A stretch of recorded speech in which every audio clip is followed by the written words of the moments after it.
नमस्कार, आप देख रहे हैं बोले भारत। मैं मनीष आपका बहुत स्वागत करता हूं। आज हम इस एपिसोड में चर्चा करेंगे कि 3 जून को उत्तर प्रदेश और देश में कौन सी ऐसी बड़ी घटनाएं हैं जो आज आपकी दिनचर्या पे, आपकी जानकारी पे, आपके जीवन पर असर डालेंगी। इसमें सबसे बड़ी खबर यूपी से तो यही है कि आज योगी आदित्यनाथ कैबिनेट बैठक करने वाले हैं। पिछले 2 हफ्ते से कैबिनेट की बैठक नहीं हुई थी योगी मंत्रिपरिषद की, लेकिन शाम 5 बजे आज मुख्यमंत्री आवास पे कैबिनेट बैठक का आयोजन किया जाएगा। मंत्रिमंडल का जो विस्तार हुआ था उसके बाद से बहुत व्यस्तताएं चल रही थी। वैसे तो यूपी में मंगलवार का दिन फिक्स होता है कैबिनेट बैठक के लिए, लेकिन किन्हीं वजहों से 2 हफ्ते का गैप हो गया कैबिनेट बैठक को करने में। ऐसे में अब कैबिनेट की बैठक 5 बजे शाम को मुख्यमंत्री योगी आदित्यनाथ के आवास पर होगी और जिस तरीके से खबरें आ रही हैं उसके मुताबिक परिवहन, खाद्य रसद, एग्रीकल्चर, सिंचाई, न्याय, आबकारी, स्टैंप और रजिस्ट्रेशन, इन सभी विभागों से जुड़े करीब 15 प्रस्ताव कैबिनेट की बैठक में लाए जा सकते हैं।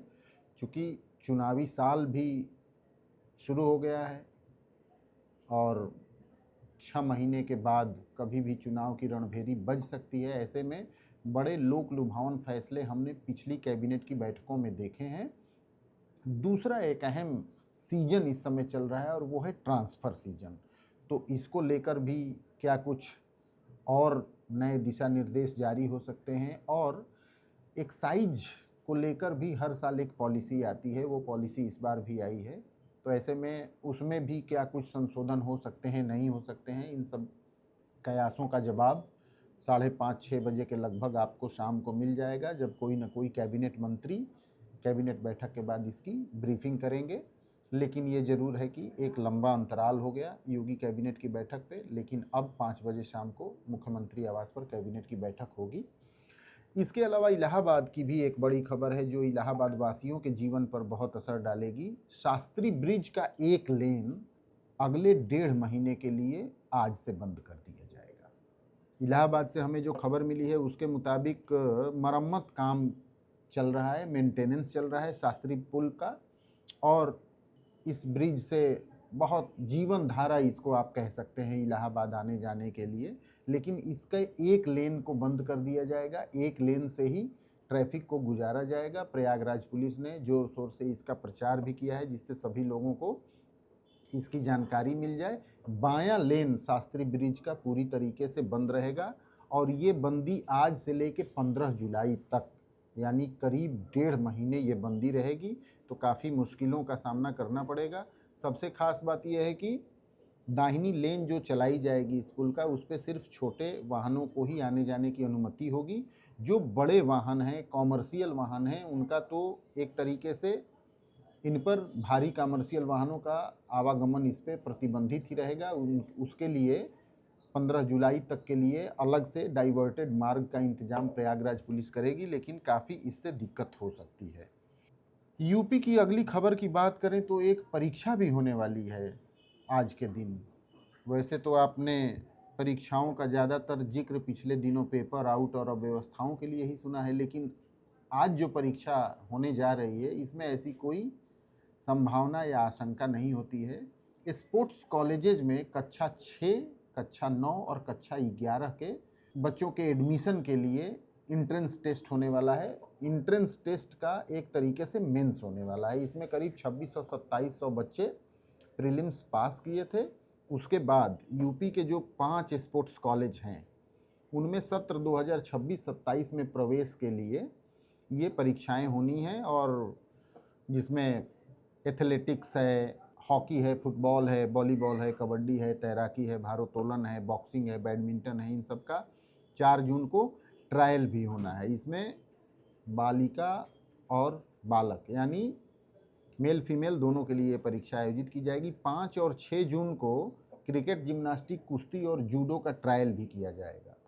जिम्नास्टिक, जूडो और कुश्ती का ट्रायल तो गोरखपुर के स्पोर्ट्स कॉलेज में होगा। तो ये एक बड़ी परीक्षा यूपी में आयोजित होने जा रही है, इसका मेंस आयोजित होगा। संभल से भी एक बड़ी खबर है। आज के दिन सीएम योगी आदित्यनाथ ने कुछ समय पहले जो वादा किया था उसके पूरा होने का दिन है। आज के दिन 1978 का एक दंगा पीड़ित परिवार था, उसको आज ज़मीन का पट्टा संभल में जिला प्रशासन देने वाला है। परिवार के मुखिया को 1978 में बहुत ही बेरहमी से उनकी जान ले ली गई थी और इस वजह से 1978 के उस घटनाक्रम के चलते जो परिवार दर-दर की ठोकर खा रहा था, उसको 100 वर्ग मीटर की ज़मीन का पट्टा दिया जाएगा। और ख़ास बात यह है कि जिस ज़मीन को पट्टा दिया जाना है, वहाँ पर अवैध तरीके से कब्रिस्तान बना लिया गया था। तो जिला प्रशासन ने पहले उस ज़मीन को अतिक्रमण से मुक्त किया और उसके बाद अब पीड़ित परिवार को वो ज़मीन सौंपी जाएगी। दो और बड़ी घटनाएं हैं जिनका यूपी से तो संबंध नहीं है, लेकिन आपके लिए जानना जरूरी है। 3 जून कुछ मायने में और अहम है। यूपी से न सही लेकिन राष्ट्रीय स्तर पर काफ़ी उसका प्रभाव पड़ेगा। कर्नाटक में सरकार बदलने वाली है। डीके शिव कुमार कर्नाटक के मुख्यमंत्री पद की शपथ लेंगे। सिद्धारमैया जो कि कांग्रेस की सरकार चला रहे थे, अब उन्होंने पिछले दिनों इस्तीफा दे दिया था और वो राजनीतिक घटनाक्रम आपने देखा भी था। तो अब कर्नाटक के नए मुख्यमंत्री के तौर पर डीके शिव कुमार शपथ लेंगे।